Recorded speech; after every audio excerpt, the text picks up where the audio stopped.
19h, merci de nous rejoindre sur Al24 News. Madame, monsieur, bonsoir. Voici les titres de l'actualité. L'année 2023 s'annonce difficile pour les Palestiniens alors que les exactions sionistes se poursuivent. L'Assemblée générale des Nations unies vote en faveur d'une résolution demandant à la Cour internationale de justice un avis consultatif sur la nature de l'occupation.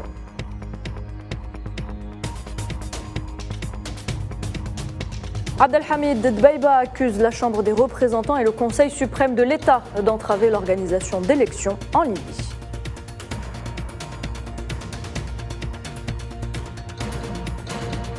Le Maroc au cœur d'un nouveau scandale. Le représentant marocain auprès de l'Union africaine prend en diatribe l'ambassadeur sahraoui en Afrique du Sud au Parlement africain.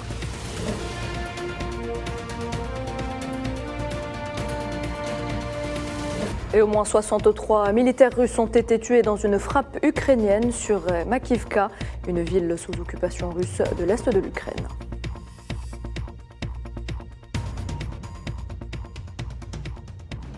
Et c'est donc une année difficile qui s'annonce pour les Palestiniens. Ils doivent encore s'armer de patience face à la barbarie de l'occupant sioniste.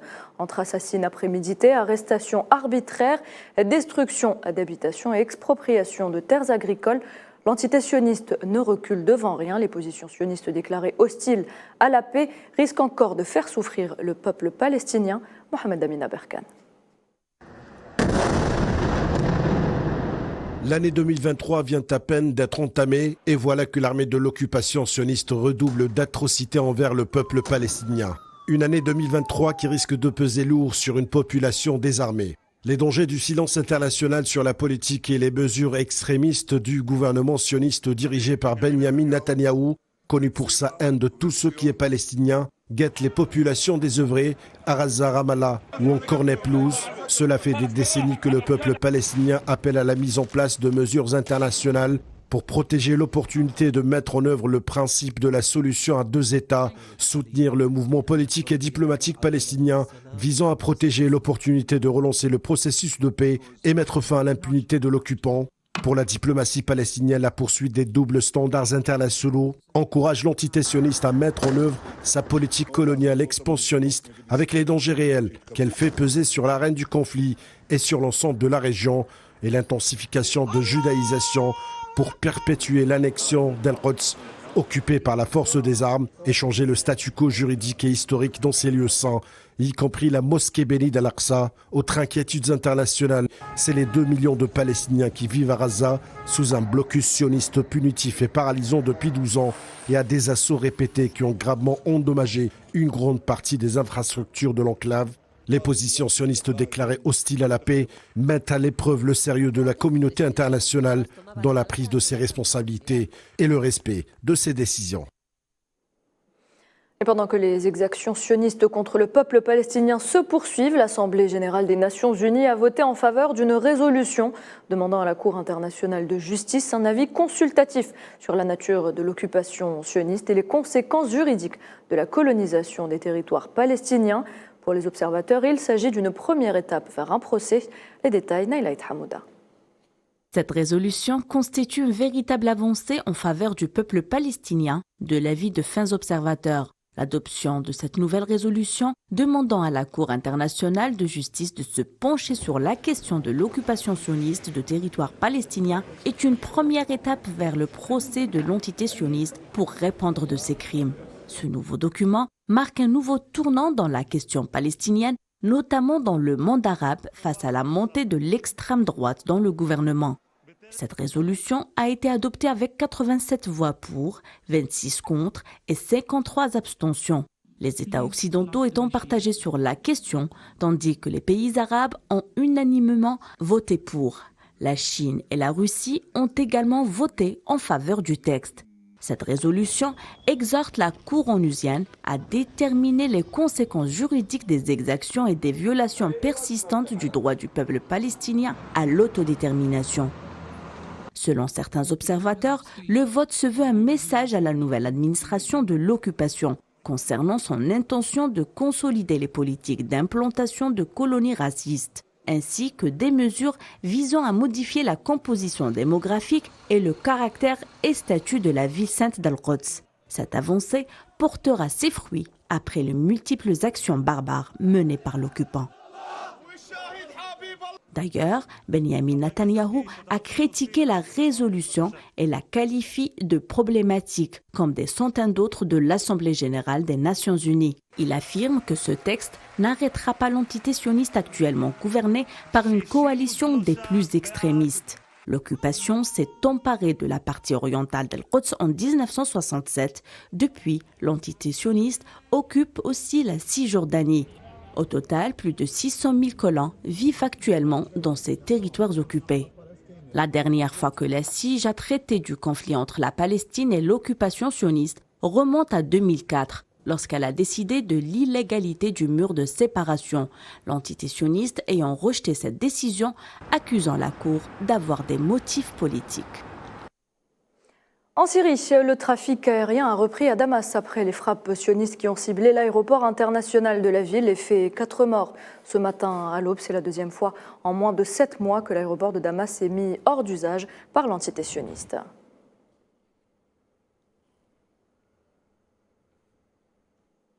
Et puis le chef du gouvernement d'Union nationale libyen, Abdelhamid Dbeiba, accuse la Chambre des représentants et le Conseil suprême de l'État d'entraver l'organisation d'élections. C'était à l'occasion de la première réunion de l'année 2023 de son cabinet. Il a par là même réitéré son souhait de voir l'organisation prochaine d'élections libres et transparentes dans le pays.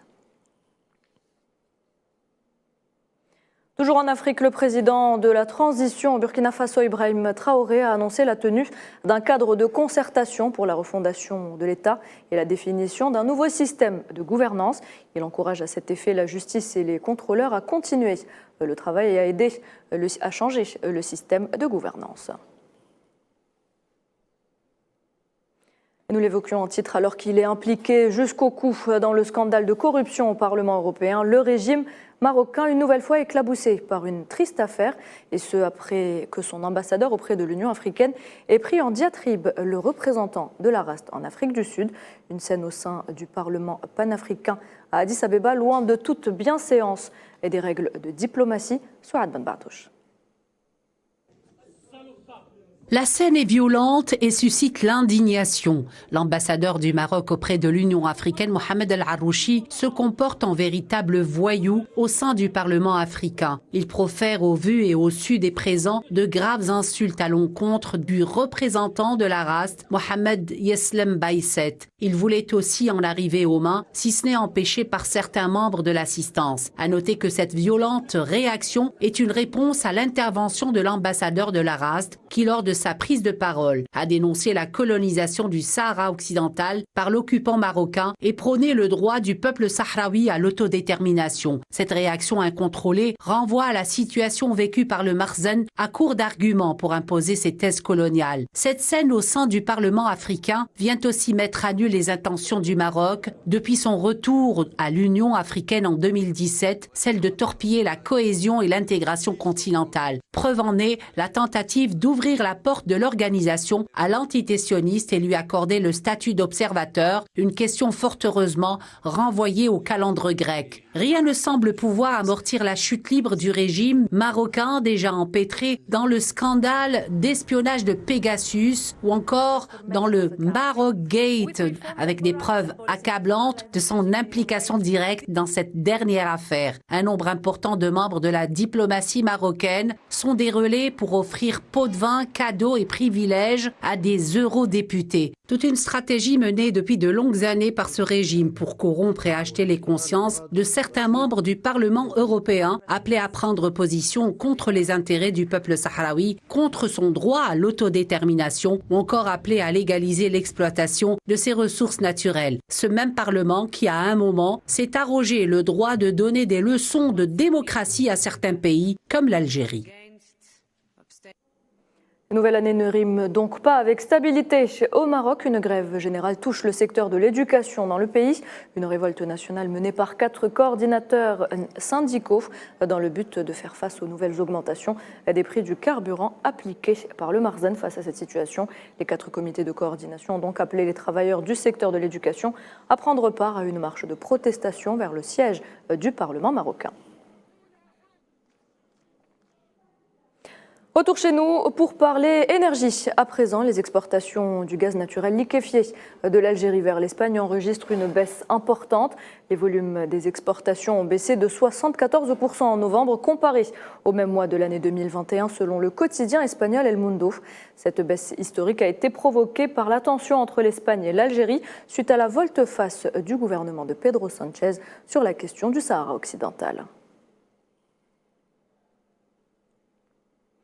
Dans l'actualité également, le ministère russe de la Défense annonce qu'au moins 63 militaires russes ont été tués dans une frappe ukrainienne sur Makivka, une ville sous occupation russe de l'est de l'Ukraine située près de Donetsk.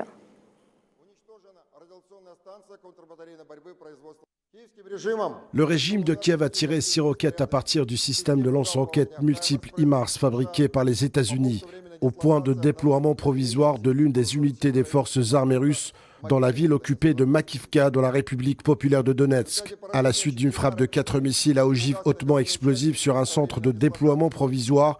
63 militaires russes ont été tués. Les familles et les proches des soldats tués auront toute l'aide et tout le soutien nécessaire. La Russie qui annonce que ses exportations de gaz vers l'Europe en 2022 ont connu une chute considérable, estimée à plus de 45%. Pour compenser ces pertes, Moscou décide d'augmenter ses livraisons vers ses partenaires fiables avec à leur tête la Chine. Mohamed Ali Ben Chaban.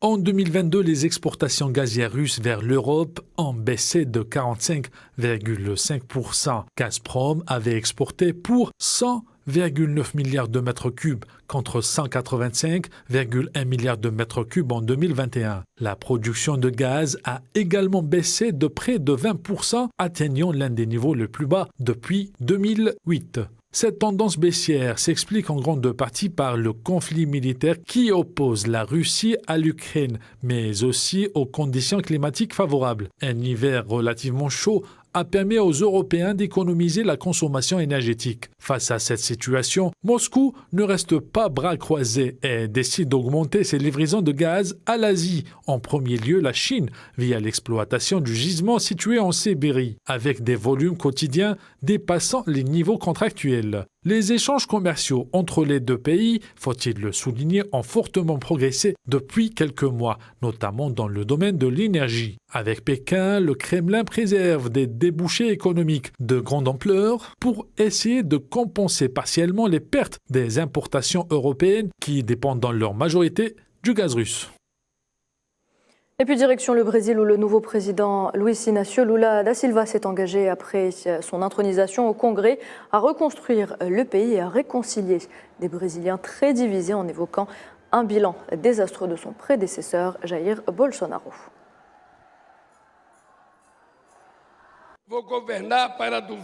Je gouvernerai pour les 215 millions de Brésiliens et pas seulement pour ceux qui ont voté pour moi. Je gouvernerai pour tous en regardant vers notre brillant avenir commun et non dans le rétroviseur d'un passé de division et d'intolérance. J'ai tenu à dire tout au long de la campagne, le Brésil a une voix et je le répète avec toute ma conviction, même face à la destruction mise en évidence par le gouvernement de transition, le Brésil est résilient. Cela dépend de nous tous.